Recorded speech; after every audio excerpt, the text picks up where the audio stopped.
Welcome to the Pace Moments Leaders in Business podcast.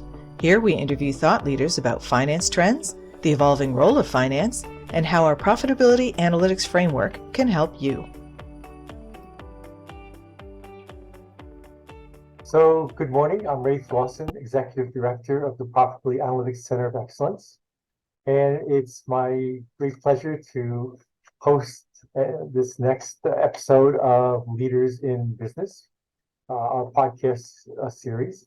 And today I'm talking with Varun Jain, co-founder and CEO at Miles Education. It's one of the leading continuing education providers globally. So welcome, Varun, today. Thank you so much, Rev. Thanks for having me. Oh, my pleasure. And perhaps we could start by you telling us a little bit about yourself and about Miles Education. So I'm Varun Jain. I'm a certified public accountant, a CPA, and a CMA. Earlier in my career, I worked for Deloitte, and then I was an investment banker at Morgan Stanley. Worked with global teams, had a lot of exposure, had a really fun time there as a banker. And then, the question for me was what next? So I had an offer from Morgan Stanley in London to join their team of real estate investment bankers.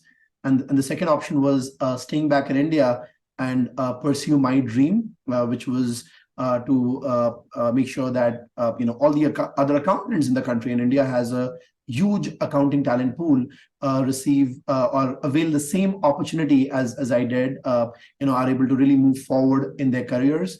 And with that, we started Miles Education, with a flagship program, the US CPA. And the agenda here was to create the talent supply pool for a lot of big fours, public accounting firms, Fortune 500 multinationals who have huge base in India and hire hundreds of thousands of finance and accounting people. And they would love to have people with global qualifications like CPA, like CMA on their teams. And we started working backward, from what these clients needed. And in the process, we've created a very, very large ecosystem for CPA and CMA in India. We work with more than 40 universities today. More than 80% of CPAs in India are Miles alumni. So we've played an important role in terms of building the talent supply chain, for finance and accounting in India, the skilled talent supply chain with the right credibility, as they deal with global clients and global colleagues. At the same time now, we are also working on, we're trying to be the flag bearers for Indian accounting talent in the US. So again, we have a very large pool here, and in the US, of course, there's an accountant shortage, and so there's a huge opportunity that we see here for accountants from India to make their mark, not just in India, not just with the multinationals in India, but also globally. Oh, well, that's very exciting because it's certainly a great opportunity. So maybe we could talk a bit more about that shortage of accountants in the workforce now and what you and Miles Education are doing to address that shortage.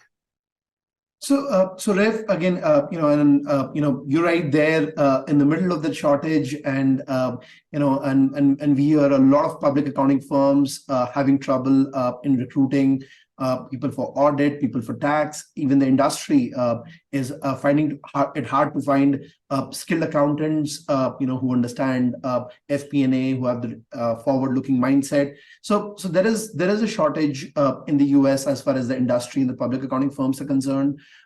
When we talk to universities, more than 80% of them have reported a decline in both undergrad as well as master's enrollments. So the pipeline looks bleak, right? And that is where we saw an opportunity for Indian accounting talent, and we have a very, very seasoned talent pool here for them to work in the US. Now, one of the ways that we've cracked this puzzle, is looking at the playbook that engineers and techies follow. So we have a lot of engineers from India, who complete their bachelor's undergrad in India, and then go to the US, do a a 1-year master's in computer science, and at the end of that master's, they get a 3-year OPT, so they can work for 3 years, on their F1 student visa. Now, this is allowed because a master's in computer science is a technology program. It's a STEM program. Now, that same privilege was not available for accounting students, accounting candidates, because a master's in accounting is non-STEM. So for non-STEM degrees, there's only a 1-year OPT, a 1-year work permit after study. And that is where we are now working with a lot of US universities to convert their masters of accounting into STEM by integrating data analytics.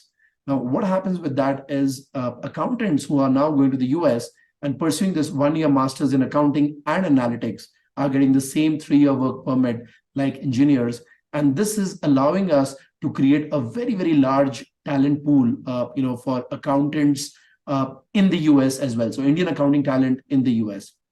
Now, this is very similar to what a lot of Indian companies. So we have a lot of services companies in India. Companies like TCS, Infosys, Wipro, Cognizant. There was Satyam Computers, which is now Tech Mahindra, and these companies were the flag bearers for Indian tech talent in the US. So you have a lot of techies across the US. A lot of Indians are at leadership position, and these companies also, of course, have a huge talent pool in India. So we are using the same playbook, and we're trying to be the flag bearer for Indian accounting talent, not just in India, but also in the US. And when we look at these Indian accountants, a lot of them are very hardworking. They're very good with numbers. So I think this would be a good, good for the Indian economy as well as for the US as they are battling with the shortage of accountants.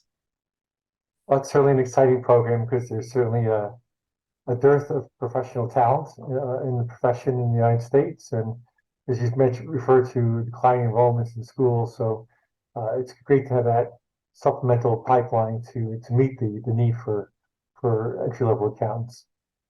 And just for our audience, what could you just tell them what OPD refers to?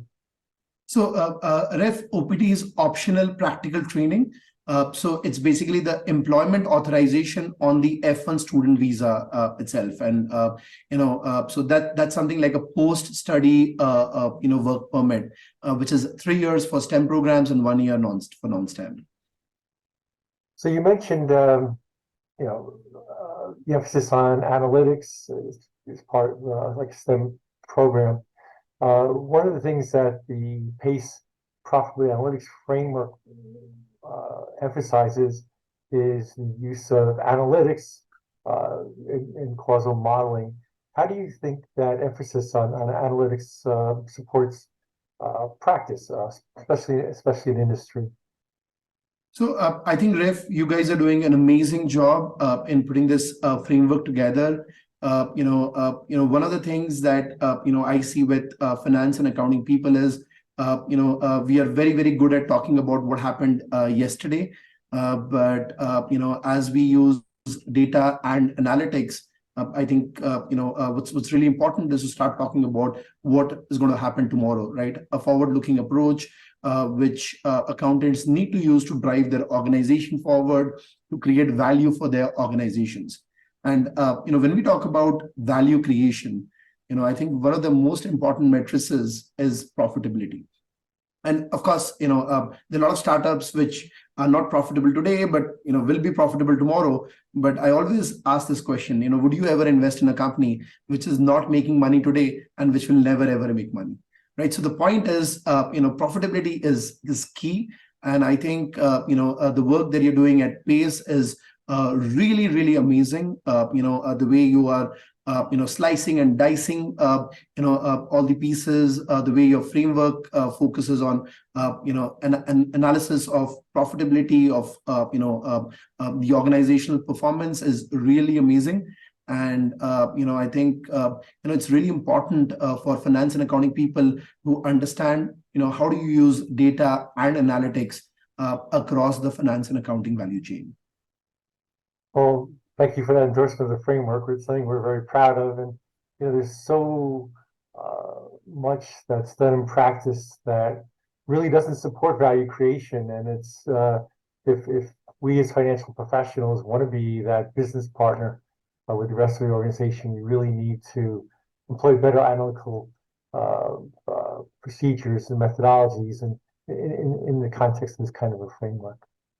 So one last question, since you seem to be a thought leader and very much in tune with what's going on in the profession. What do you see as the top trends in the profession for 2023? So, Ref, if I would say one trend that's clearly visible, that's AI and analytics, right? All of us are very familiar with ChatGPT, and of course, I was reading the news that Bloomberg has launched Bloomberg GPT, right? So, it's AI and analytics is all going to be all over in the finance and accounting world, and I think everyone, the industry, universities, the academia, practitioners, professionals, students. I think everybody is getting aligned to that. Within the industry, when we talk to CFOs. One of the things I always see is, they want people to understand. They want people who don't not just understand accounting, but also understand, data, technology, and analytics. A lot of requirement that we see is not for, controllership related positions, but more for FP&A, which is a lot around talking about, predictive analytics, talking about what's going to happen tomorrow. How do you drive your organization forward? If I talk to auditors, and I've been talking to a lot of audit partners, right? Gone are the days when you picked up a sample and audited that sample. You use audit data analytics to audit the entire population, right? When you talk about tax, again, analytics for tax, right? So I think AI and analytics is the top trend, as per me for 2023, and I think that's going to be a top trend for the next few years, and and I think that's bang on with what you're doing at Pace. That's sort of also in sync with what we are working with our US university partners, right? Adding analytics into accounting.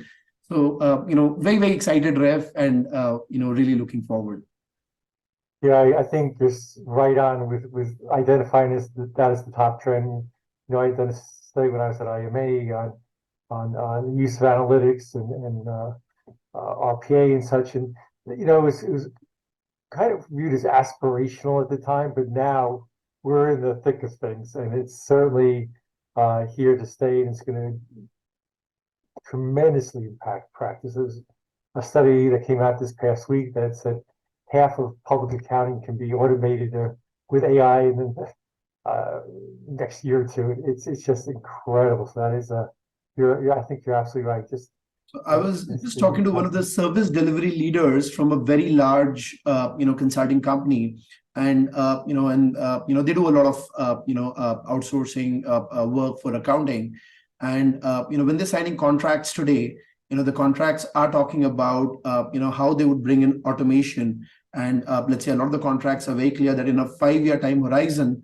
Let's say, they'll only need about 40% of the workforce that they have today in processes like, accounts payable, accounts receivable, record to report, and so on and so forth. So, I mean, I think automation, analytics and AI, and and the focus for them is to provide, analytics, analytics, FP&A, forward-looking. So absolutely bang on, Ref, and even from a education perspective, right? One of the things that we're doing at Miles is, sort of helping accountants take baby steps. Because sometimes we see accountants getting scared with tech, with data. I mean, nearly everyone is very good in the world of Excel, pivot tables in Excel and working with the rows and columns. So I think that's a comfort level. But then we're taking them, helping them learn, let's say, a tool like Power BI or Tableau, and which have got analytics capabilities, but have amazing data visualization tools. And then, of course, you work forward and you maybe start learning Python or R or SAS. But I think the move from Excel to Power BI or Tableau or other data visualization tools, I think that's happening, and we see that pretty much across the industry. That's going to be very interesting to watch, because Excel has been much maligned, but seems to be ever present. So we'll see how that that does going forward. It'll be, but these other tools that you've just mentioned are just so powerful and can just increase the insights that we as professionals can share with our organization. So it's definitely important that we learn those. Yeah. Well, thank you. This has been a great conversation. It's been very enjoyable, very insightful, and congratulations on your new initiative. It's exciting to see, and I wish you great success with it. Thank you so much, Rev. I really appreciate it, and thanks once again. My pleasure. Thank you for listening to our Leaders in Business podcast. To learn more about profitability analytics, check out the PACE website, join one of our interest groups, and follow PACE on LinkedIn and Twitter.